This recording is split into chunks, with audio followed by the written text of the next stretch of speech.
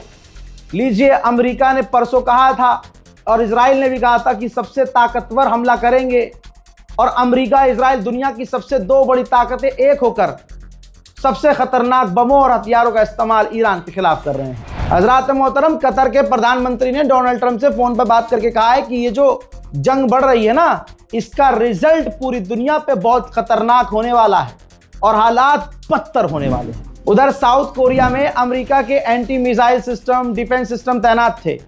इतने कम पड़ चुके हैं अरबों के यहाँ अमेरिकी डिफेंस सिस्टम कि अब साउथ कोरिया को अमेरिका ने आदेश दिया कि हमारी चीजें भेज दो भाई, यूएई और अरब। तो अब साउथ कोरिया अरब को अमेरिकी डिफेंस सिस्टम लौटा रहा है। इधर से चीन बिस्मिल्लाह पढ़ दे फिर। उधर इजराइल भी पिट रहा है। नेतन्याहू ने क्या कहा था अभी 2 घंटे पहले बयान में, मैंने सुनाया था कि ईरान के लॉन्चर खत्म हो चुके हैं, ताकत खत्म हो चुकी है, ईरान घुटने पे आ चुका है। गोप गोप गोप गोप गोप। सच्चाई क्या है? उधर से हिजबुल्लाह की भी मिसाइलें तेल अवीव में गिर रही हैं और उधर से ईरान भी मिसाइलें दाग रहा है।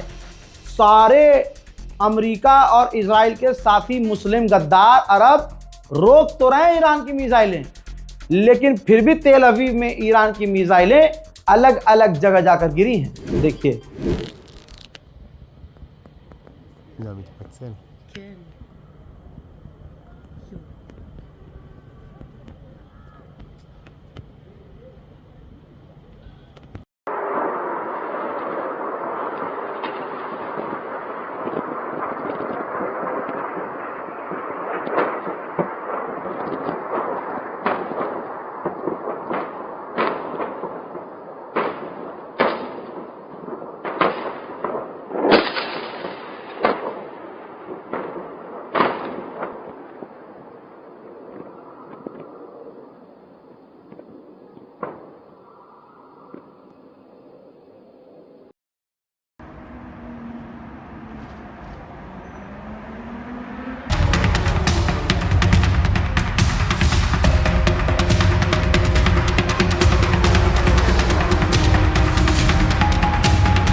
उधर मेरे दोस्तों इजराइल को यह भी बता दिया ईरान ने कि मुन्ना तुमसे लड़ने की तैयारी तुम्हारे हिसाब से है।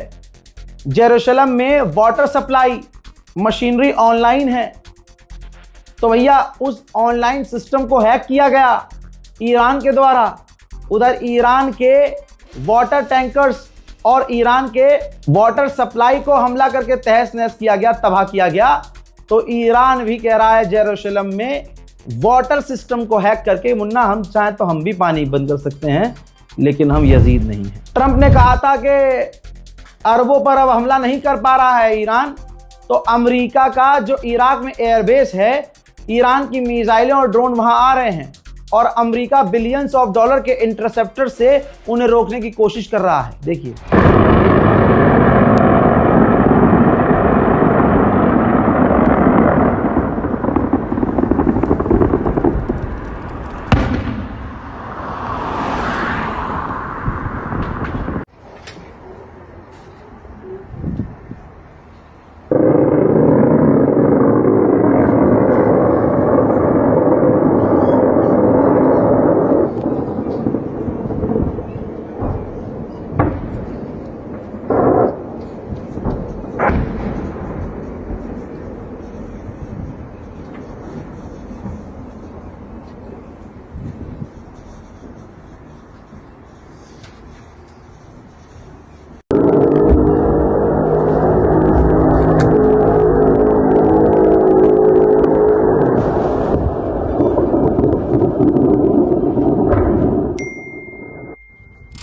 ईरान के विदेश मंत्री ने कहा कि मैं लगातार सऊदी अरब के विदेश मंत्री से टच में हूं। अब जो कुर्दिश लड़ाके हैं जिनको उकसा रहा है अमेरिका, वो ईरान के लिए नहीं बल्कि तुर्की के लिए भी खतरा है। तो खबर यह है कि रजब तैयब एर्दोगान तुर्की के राष्ट्रपति ने कुर्दिश लड़ाकों के लीडरों से फोन पर बात की है। उधर ईरान ने आधिकारिक तौर पर, ईरान की फौज ने ऐलान किया है कि हम 6 महीने की जंग के लिए तैयार हैं। मुन्ना IRGC ने तो अलग ऐलान किया, कहा कि हमने उनके यानी अमेरिका के एयर डिफेंस सिस्टम, ऑब्वियसली जो जॉर्डन UAE में, जॉर्डन में तो भाई इतना बड़ा किया, 3 रडार तबाह कर दिया, थर्ड का वो भी अमेरिका का सबसे खतरनाक एयर डिफेंस सिस्टम। ईरान हमारा कुछ नहीं कर पाएंगे, हम सुपर पावर हैं। दोस्तों बताना चाहूंगा कि IRGC ने कहा कि हमने उनको अंधा कर दिया है, अब वो हमारी मिसाइल और ड्रोन को रोकने में काफी परेशान हो रहे हैं। लीजिए, ईरान ने कंफर्म कर दिया है कि हमने इजराइल की हाइफा ऑयल रिफाइनरी को निशाना बनाया है। ईरान ने कहा है कि 68 स्कूलों पर इजराइल ने हमला किया और 195 स्टूडेंट्स और बच्चे हमारे मुल्क के शहीद हो गए। आप जलवा देखिए खामनाई का, खामनाई को गिराते गिराते, और जो अमेरिका इजराइल सोच रहे थे कि ईरान में विरोध प्रदर्शन करवाएं, आज ईरान में विरोध प्रदर्शन नहीं हो रहा है बल्कि डोनाल्ड ट्रंप के खिलाफ अमेरिका में प्रदर्शन हो रहा है। अमेरिका के लोग सड़क पर उतर कर कह रहे हैं कि अमेरिका ये जंग नहीं चाहता, हमें ईरान से नहीं लड़ना।